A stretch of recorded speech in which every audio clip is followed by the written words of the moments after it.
Hello, this is Alyssa Snow with our third element of conscious transformation, helping you to bring more ease to your life and your business through expressing your life or your consciousness differently.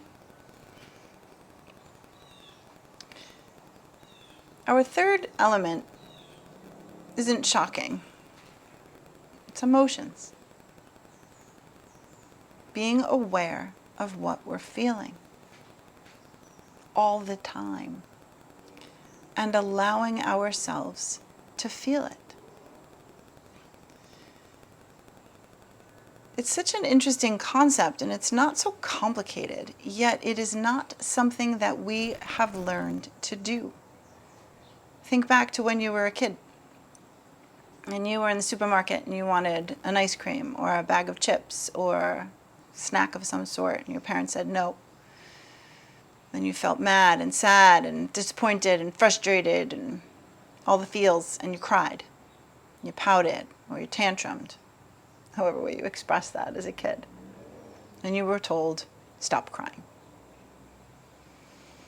How many times were you told, stop crying as a child? Or how many times were you left to feel that your feelings were inappropriate or invalid in some way? This is what we learn. And it's not anybody's fault. It's just humans being humans, humans raising humans, doing the best we can. We program each other. And in this culture, and in many cultures, feeling our feelings overtly, expressively, and in the moment is not culturally or socially acceptable. And we also have become a culture addicted to comfort. So we don't like to feel the hard stuff. We don't like to feel disappointment, grief. We don't like to feel resentment and anger, frustration. These experiences physically are uncomfortable. They're heavy. So we tend to avoid them at all costs. And we numb. And we distract. And we do all the things in order to not feel that uncomfortable quality of negative emotions. And that makes them stick around for so much longer. It makes them explode in ways we don't mean for them to explode, in relationships and in circumstances. It makes them express themselves as sensation in the physical body, in tensions and chronic pains.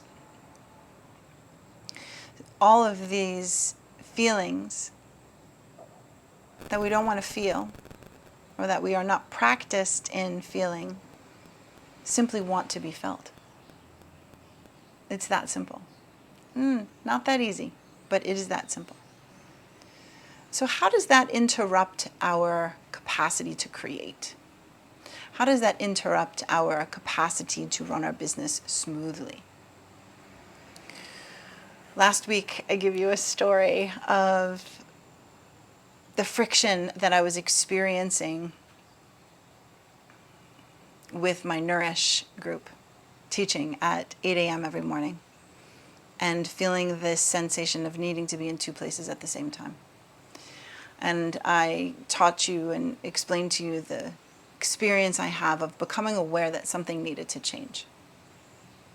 So that awareness that something needed to change was accompanied by some significantly strong emotions. Sadness, a little bit of grief, disappointment, fear of disappointing others, of making the wrong decision.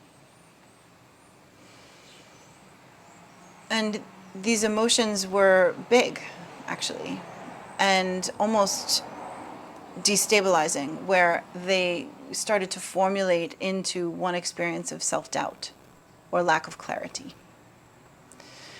Now, had I pushed those emotions away and pushed through, they would have gotten bigger.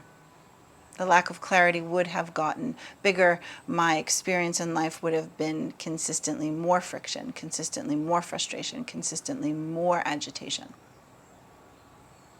Because I wasn't feeling the fear of disappointing others, the disappointment in letting something go that I really enjoyed, the doubt, am I making the right decision? Allowing all of these emotions in and giving them a voice.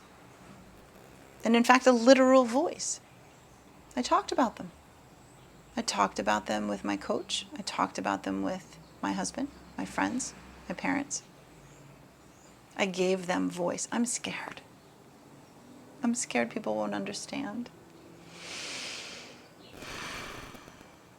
What if I'm not making the right decision? I'm scared. And I felt it. I felt it in my body, mostly my chest and my head. I breathed into it. And the more I was able to do that, the more I was able to feel the fear and sit with it, the more I was able to see that that fear would sort of subside. And when it subsided, I was able to see with more clarity that I was doing the right thing. So in order for us to create clearly, we need to cleanse the canvas, if you will, of our emotions. The more we resist our emotions, the more they stick around in our field. And the more they muddy up our ability to very intentionally create our experience. Because we can use our emotional energy as fuel for our creation. It's not all about experiencing happiness. It's not all about experiencing gratitude all the time.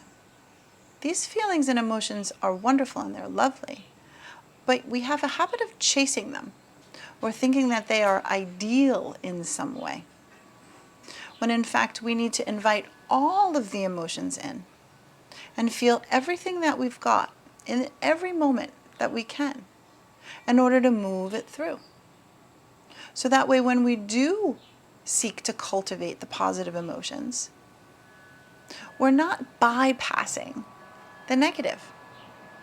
We're not wanting to feel something because it's unpleasant. Because when we do that, we are in resistance. And when we are in resistance, we can't be in a state of receivership, being open. When we are open in a state of receivership, and we cultivate positive emotions, excitement, joy, happiness, consciously, and we direct that towards that which we want to create, we give that some real power. It's fuel. Our intention and our visions, combined with the fuel and the energy of positive emotions, can create our reality, can create our business with ease. So I'll give you an example. There are times where we create and we stay busy out of fear that we're not doing enough. So we stay busy and we check off our things from our to-do lists and we say these things have to happen on Monday and these things have to happen on Tuesday and these things have to happen on Wednesday. And we've got these lists. And then life gets in the way. This happens, that happens, we get derailed, we get sidetracked all the time. And yet, we stay committed to that list. We stay committed to that vision. We don't allow ourselves a little bit more flexibility. without disappointment, without resentment. Now, we can feel disappointment. Damn, I really wanted to get that done today. Okay, it's not going to happen. Maybe it's not meant to happen. All right. Can we feel it? Can we allow it into our experience? And then step forward and see what else is there. See what happens next. This is allowing for divine guidance, intuition. It's allowing us to let life unfold. When we feel all of our feelings in the moment and we're completely present with all of it, and we see what is in front of us to do. Maybe this opens up opportunity to receive a phone call and have a conversation that's inspirational and launches a whole new idea. Maybe this creates space in your day and you realize, you know what I'm doing, I don't need to be doing that. And you're able to let that go.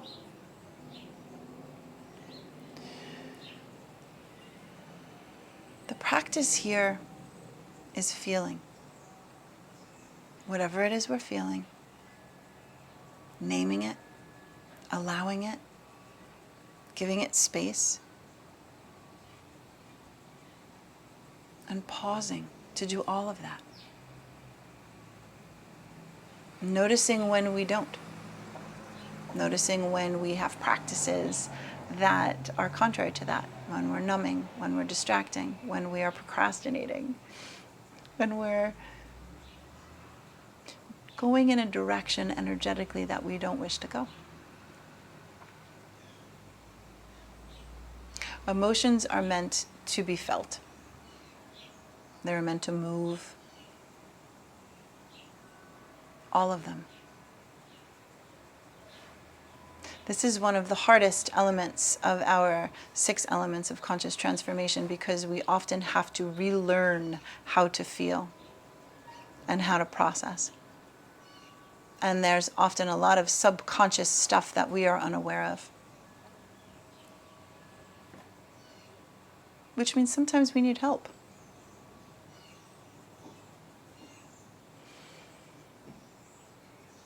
This is what we do in Transform.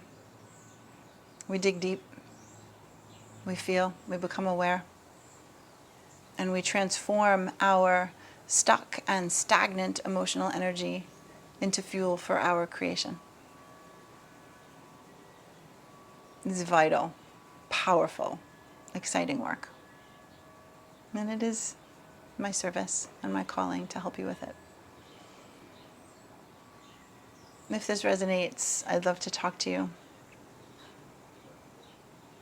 If you're finding yourself blocked in your creativity and in your business,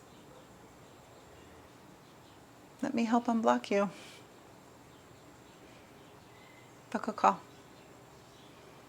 Next week, we will talk about our visions and intentions, as visualization is the next element of our conscious transformation. Until then, have a great week.